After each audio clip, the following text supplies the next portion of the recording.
আজি ঐতিহাসিক শিৱসাগৰত আমি আমাৰ চৰকাৰখনে গ্ৰহণ কৰা এটা অতি গুৰুত্বপূৰ্ণ পদক্ষেপৰ বিষয়ে সংবাদ মাধ্যমৰ জৰিয়তে আমি ৰাইজৰ দৃষ্টি আকৰ্ষণ কৰিবলৈ প্ৰয়াস কৰিছোঁ আৰু বিষয়টো সম্পৰ্কত ইতিমধ্যে আমাৰ জিলা সভাপতি বিতুপন ৰাইডিঙে ডাঙৰীয়াই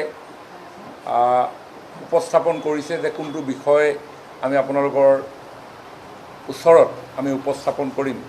সেই বিষয়টো হৈছে আমাৰ ভাৰতীয় জনতা পাৰ্টিৰ নেতৃত্বাধীন মিত্ৰজোঁটৰ চৰকাৰখনে তৃতীয়বাৰৰ বাবে শাসনলৈ অহাৰ পিছত প্ৰথমখন অধিৱেশনত এখন যুগান্তকাৰী সিদ্ধান্ত গ্ৰহণ কৰিলে, যিটো যুগান্তকাৰী সিদ্ধান্ত আমাৰ ৰাজ্যখনৰ সমাজ জীৱনখনৰ কাৰণে অতি গুৰুত্বপূৰ্ণ আৰু সমান্তৰালভাৱে ই দেশৰ কাৰণেও এটা অতি গুৰুত্বপূৰ্ণ বিষয় হিচাপে দীৰ্ঘদিন ধৰি বিবেচিত হৈ আহিছে।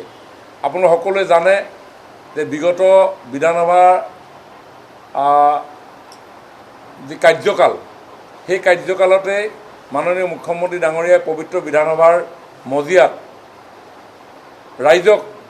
অসমৰ ৰাইজক কথা দিছিল যে যদি ৰাইজে আশীৰ্বাদ দিয়ে, ৰাইজে যদি পুনৰ শাসনলৈ প্ৰত্যাৱৰ্তনৰ সুযোগ দিয়ে, NDA চৰকাৰৰ প্ৰথমখন কেবিনেটত প্ৰথমখন অধিৱেশনত সমনাগৰিক সংহিতা অৰ্থাৎ UCC বিধানসভাৰ মজিয়াত উত্থাপন কৰা হ'ব। আৰু এই বিষয়ে আমাৰ যি নিৰ্বাচনী সংকল্প পত্ৰ আছিলে, এই নিৰ্বাচনী সংকল্প পত্ৰটো উল্লেখ আছিল আৰু নিৰ্বাচনী সংকল্প পত্ৰৰ প্ৰতিশ্ৰুতি পূৰণ কৰি মাননীয় মুখ্যমন্ত্ৰী ডক্টৰ হিমন্ত বিশ্ব শৰ্মা ডাঙৰীয়াই চৰকাৰৰ তৃতীয়টো কাৰ্যকালৰ প্ৰথমখন কেবিনেটতে এক সমাজ সংস্কাৰমুখী যুগান্তকাৰী সিদ্ধান্ত গ্ৰহণ কৰিলে আৰু তাৰ ফলশ্ৰুতিত 26 মে'ৰ বিধানসভাত সমনাগৰিক সংহিতা এই বিধেয়কখন উত্থাপন কৰা হ'ল। এই যি সমনাগৰিক সংহিতাৰ যি প্ৰেক্ষাপট, এই প্ৰেক্ষাপট তাৎক্ষণিকভাৱে লোৱা সিদ্ধান্ত নহয়। ই আমাৰ দেশৰ জনসাধাৰণৰ কাৰণে এখন ৰাষ্ট্ৰত বসবাস কৰা সকলো নাগৰিকৰ সমতা আৰু তেওঁলোকৰ যি মৌলিক অধিকাৰ, সেই মৌলিক অধিকাৰৰ বিষয়ে দীৰ্ঘদিন ধৰি এই বিষয়টো চৰ্চাত আছিল। 1948 চনত তেতিয়াই সংবিধান সভাৰ বিতৰ্কত ডক্টৰ ভীমৰাও আম্বেদকাৰে এক দেশ এক নাগৰিক অৰ্থাৎ ইউনিফৰ্ম চিভিল কোড এই পক্ষত দৃঢ়ভাৱে তেখেতে মত প্ৰকাশ কৰিছিল।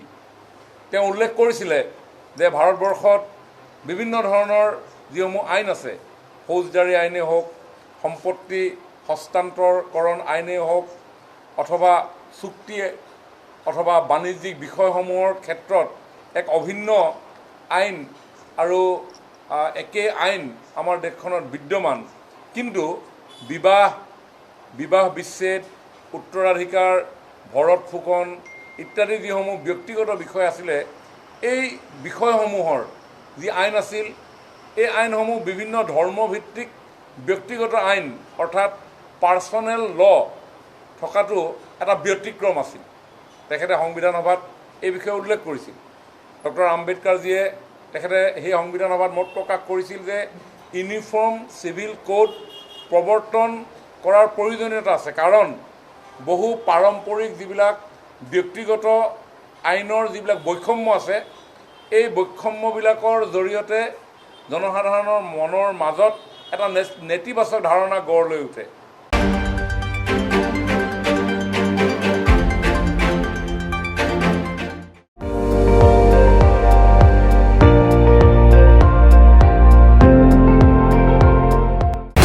আপুনি চাই আছে ND24, সৰ্বশ্ৰেষ্ঠ নহয় সৰ্বোত্তমৰ দৌৰত।